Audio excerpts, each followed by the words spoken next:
परमात्मा हमें क्या बताना चाहते हैं कि तुम यहाँ जो बेटा बेटी कार कोठी संपत्ति जोड़ने में जो तुम खेल खेल रहे हो, ये गुड़िया वाला खेल है। और जब आप इतने मैच्योर हो जाओगे, आपका ज्ञान इतना स्वस्थ हो जाएगा, आपको ये पता लग जाएगा कि ये सब नकली सांग है, झूठा सुख है, अस्थायी टेम्परेरी रिलेशन है हमारा यहाँ पर, और हमारा स्थान सतलोक में है। तो फिर आप इन गुड्डा गुड़िए का खेलने की फिर इच्छा नहीं कर सकते, सपने में भी नहीं कर सकते। अब जवान लड़की जब उसका ब्याह हो गया और उसके बाद वो ओरिजिनल सूट उसने मिले हैं, फिर उसने वह खेल कर दिखा दे गुड़िया गिला, कदे नहीं खेल सकती। तो आपको जब ये रह कर ये ज्ञान इसलिए सुनाया जाता कि आपका इन गुड्डा गुड़िया के खेल से मन हट जा, आप इतने मैच्योर हो जाओ, आपको वास्तविकता का पता लग जावे।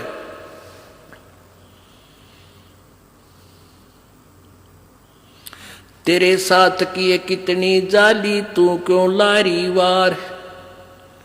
गुड़िया खेलत जन्म गवाया, लाया है नहीं विचार, बालक के घर जाना है। कितने ते गुड़िया खेल खेल जन्म खो दिया अपना सारा, ये कार कोठी बेटा बेटियां की जोड़ तोड़ में लगा रहा। अब उस सच्चाई से परिचित हो, फिर पुनः इन गुड़िया से नहीं खेलेंगे। अब तो चलो हैं, अब का जावे कहाँ। फिर भक्ति से, ज्ञान से, और कुछ ही समय दिनों में ऐसा समाधान आपका प्रभु कर देगा। बालक बच्चे भी आपके भगवान से डरने वाले, महात्मा की भक्ति करने वाले होंगे, और कुछ दिनों में आपको फ्री कर देगा प्रभु। अब भक्ति करें, बच्चे इतने बुद्धिमान समझदार हो जाएंगे, भगवान से डरने वाले होंगे कि भी माता पिता ने अपना पूरा काम कर दिया, अभी इनको डिस्टर्ब ना करो। और वो परमात्मा से विश्वास करने वाले होंगे कि भी हमारा किया हमें मालिक जरूर देगा। तो इस प्रकार आपको फिर यहाँ से निकालने का एक सुअवसर परमात्मा देगा, और तभी आपका मोक्ष संभव है। तो ये परमात्मा ही करवाएगा, अपने इसके चरणों में पड़ा रहना है। कैसे?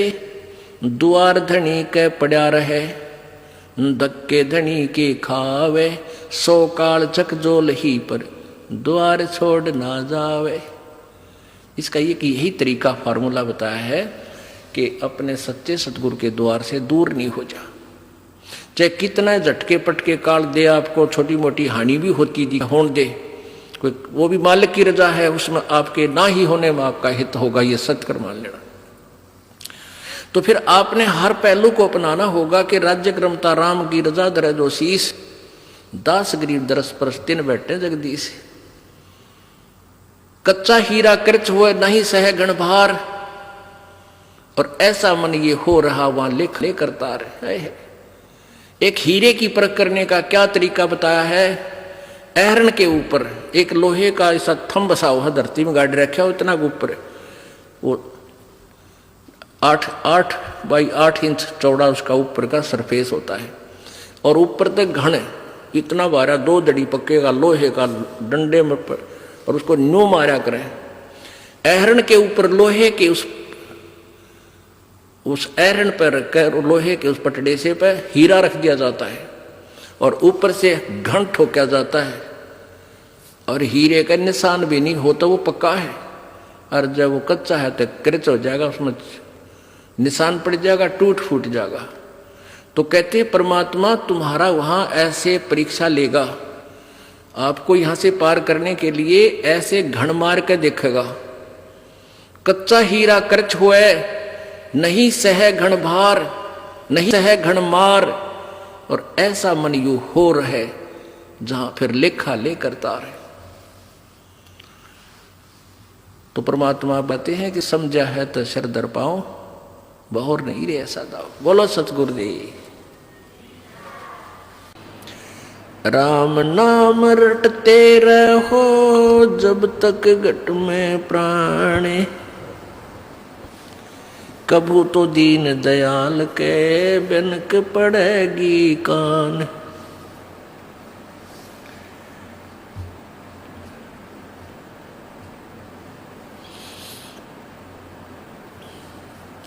परम पिता परमात्मा पूर्ण ब्रह्म सर्व सृष्टि रचनहार कुल मालिक कबीर देव कबीर देव, कबीर साहब, कबीर अल्लाह, अल्लाहू अकबर, ये वही परमात्मा है जो बनारस में, काशी में, भारतवर्ष की पवित्र भूमि पर 120 वर्ष तक रह करके अपने तत्व ज्ञान का प्रचार किया और एक जुलाहे की भूमिका की, और साथ में वो परमात्मा पूर्ण ब्रह्म है और एक तत्वदर्शी संत का रोल भी किया। यथार्थ ज्ञान का प्रचार करने के लिए वो परमेश्वर सतलोक से चलकर आते हैं अपने निज स्थान तक। वो परमात्मा हमें याद दिलाते हैं कि तुम यहाँ के रहने वाले नहीं हो और तुम भूल चुके हो अपने निज स्थान को, जहाँ तुम रहते थे वहाँ तुम बहुत सुखी थे, या कोई सुख नाम की वस्तु तुम्हें नहीं है। प्रत्येक प्राणी सुख की खोज में लगा हुआ है। कोई तो जिसके संतान नहीं है वो सोचता है कि मेरा संतान हो जाए मैं सुखी हो जाऊंगा। जो निर्धन है वो सोचता है मैं धनवान हो जाऊं, मैं सुखी हो जाऊंगा। कोई व्यक्ति है जिसके पास थोड़ा बहुत धन है, वो सोचता है कि मैं कोई एमएलए मंत्री बन जाऊं, मेरी मौज हो जाएगी। एमएलए मंत्री बनने के बाद उसकी नीयत बन जाती है कि मुख्यमंत्री बन जाऊं, शायद मेरे ठाठ हो जाएंगे, मौज हो जाएगी, सुख होगा। वहां भी उसको सुख नहीं। फिर उसकी नीयत बनती है कि प्रधानमंत्री बनूं, शायद तब मेरी मौज होगी। लेकिन यह सुख नाम की चीज किसी को नहीं है। प्रत्येक प्राणी पीड़ित है। ऊपर से हमें ऐसा लगता है जैसे ये सुखी है, लेकिन अंदर से उसको घुन की तरह टेंशन खा रही होती है। अब सतलोक के जो हम जहां से हम आए थे उस स्थान का भेद हमारे को किसी ने नहीं दिया, क्योंकि काल भगवान जिसके लोक में हम फंसे पड़े हैं, इसने हमें बंदी बना करके यहाँ रोक रखा है, हमारी दुर्गति कर रखी है। अब जिस लोक के हम रहने वाले हैं उस देश का वो मालिक आता है, हमारा पिता आता है, जो हम गलती से इस काल के जाल में फंसे हुए उनको समझाता है कि तुम्हारा मूल ठिकाना नहीं है। तुम्हें क्यों नहीं पता लगा?